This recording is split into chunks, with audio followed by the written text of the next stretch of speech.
Ay magandang umaga mga kabanayad at nakiuso na rin akong gumawa ng reels na may voice over kasi parang maganda siya yata siyang gawing ano. So bago tayo bumangon, magde-devotion muna tayo at magbabasa tayo ng pagkaing spiritual. Ganyan lang ginagawa natin pag sa umaga pagkagising. At syempre, start natin bagong umaga. Ayun, so lumabas na nga ako ng bahay at kumuha ng walis at syempre kailangan nating maglinis muna bago tayo gumawa ng mga ibang bagay. So ayun, walis-walis lang tayo, walisin lang natin yung mga kalat.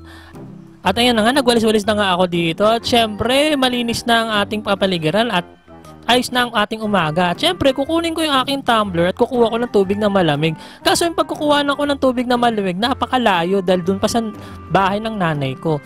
At syempre, walking distance lang naman ang bahay ko at ang bahay niya. So, papasok na ako sa bahay niya at syempre, kukuha na ako ng malamig na tubig. At syempre, kailangan ko ding maglagay ng malamig na tubig para mag-refresh na yun.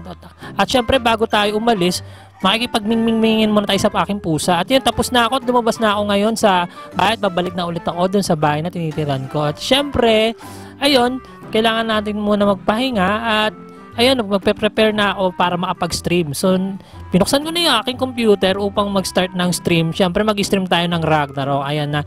Kaya, ayun, hiniready ko na yung aking green screen para may transparent sa aking camera. So, ayan po. So, mag-start na ako mag-stream hanggang sa sunod na ng kwento po. Bye-bye po. Maraming salamat.